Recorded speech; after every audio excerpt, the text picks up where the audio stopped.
are already jammed, so let's start by going to Tacoma, Washington. First-time caller, Kaylin, is with us. Hello, Kaylin. Hi, how are you doing? I'm great. How are you? I'm well, thank you.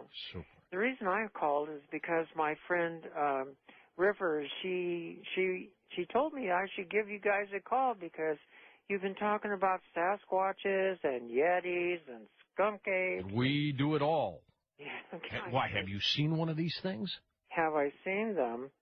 Back in 1970, I lived with them for about 3 weeks. What do you mean you lived with them, Kaylin? Well, actually, I was kind of abducted, and, well, it's a long story. No, tell us the story. If you've been abducted by a Bigfoot, I want to hear about it. What happened to you? Not a problem. I was, well, do you know, okay, over on, in the Cascades, there's a place called Boulder Cave National Park. Okay. Now is a day camp because the people from the National Service don't want to go out and pick up bodies anymore.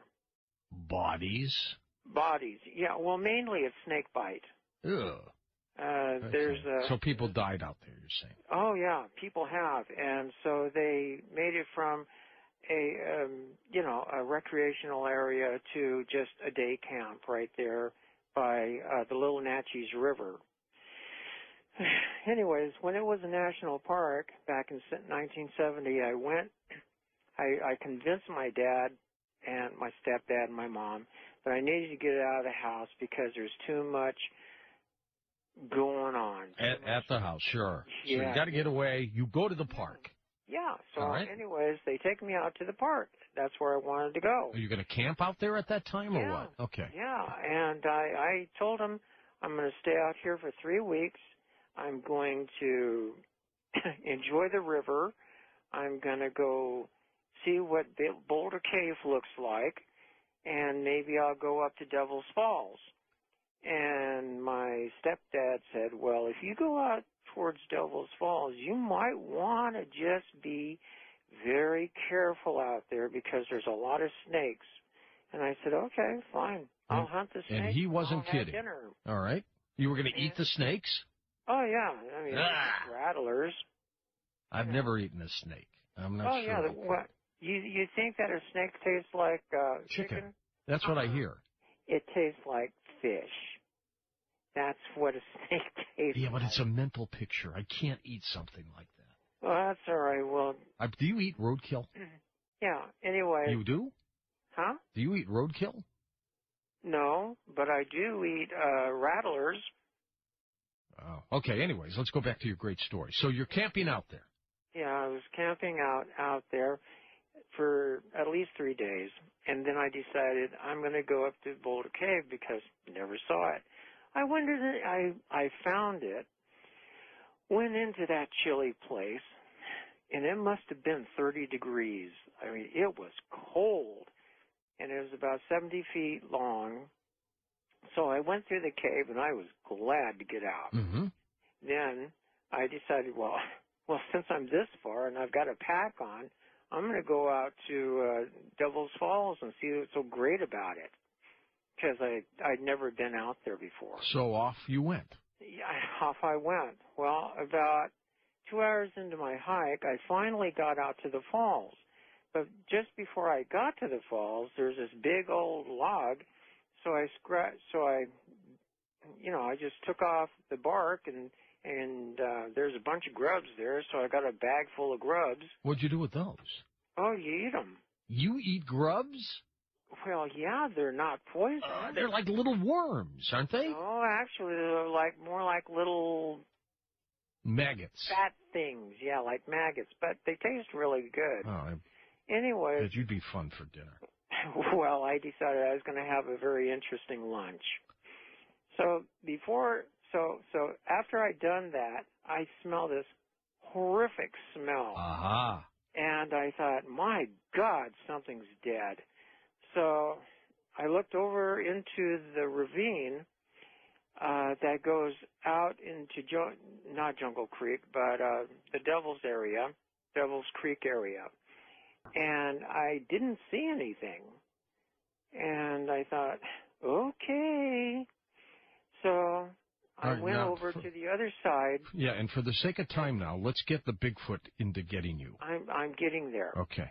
So I decided, okay, I'm going to go down the falls because it's really beautiful right there if you've never been there. I went down. There's a slippery path that goes down. I mean, if you're not careful, you'll break your head.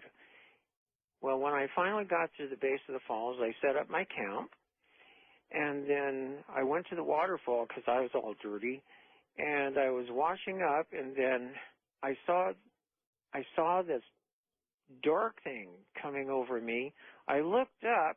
I thought it was a bear. I quite quaintly fainted. You fainted? You're in the water and you faint. I fainted. You could have drowned. I could have, but I didn't. Because? Because something took me, and I had no idea. I was unconscious.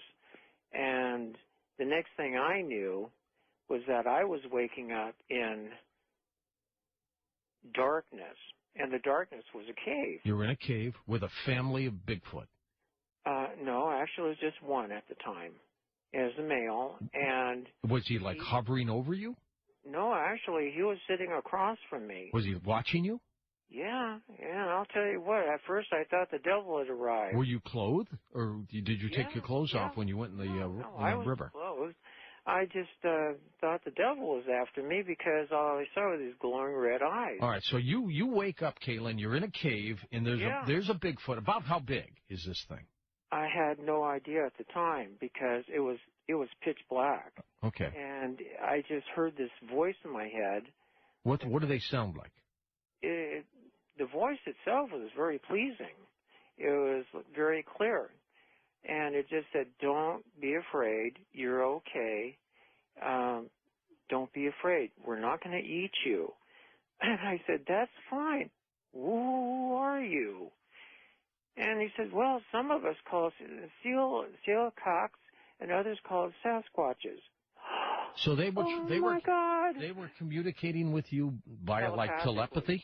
Mm-hmm. Interesting. Okay. They are telepathic. As a matter of fact, most reason why most people can't, these so-called Sasquatch hunters don't have any joy in actually, spotting Sasquatches, especially at night, is because these people, and I call Sasquatches people because that's what they are.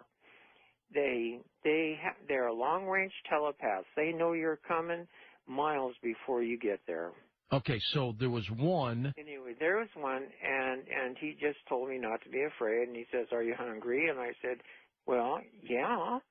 And he said, okay. And so he took my hand, and he brought me out to the mouth of the cave. And and I couldn't believe it, he was about 10 feet tall. And he called himself Bahak. And I said, okay. And he says, your name's Kay, right? And I said, yeah. And he says, oh, good. I think we've been expecting you. And it's like, oh, good. Really?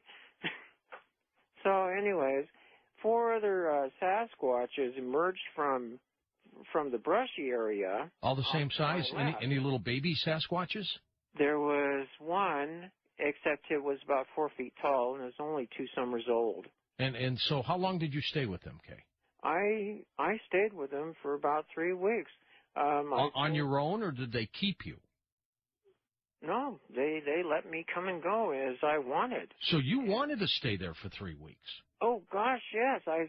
I finally realized what an opportunity to find out about a different species. Sure. All right. When you left, why did you leave? Just because you figured it's time to go? No. What happened was that for the 3 weeks, I was taught how to fish with my hands, how to heal, how to This is incredible. Communicate with them telepathically, because I'd never done that before, but they showed me how to do it. All right, I only have a few more minutes left, so I want to get to the bottom of this. But why did you end up leaving?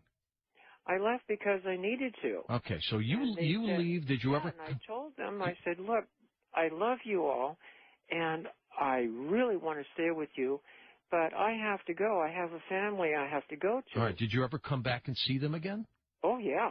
I see them once a year for All about right, a week. so hold on. You're saying to me right now that you go back anytime you want at will, and you know where they are, and you go see them. Oh, gosh, yes. And would you ever bring a group of people with you? Not if not if they've got cameras and not if they've got guns. No way. Well, not the guns. I agree with you on the guns, but what's wrong with the cameras? They're afraid that you'll steal their souls. You know, they're sort of African that way. Well, you're not going to steal a soul with a camera. Well, they think so.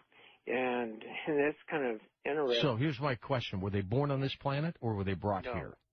They were brought here. Actually, they weren't even brought here.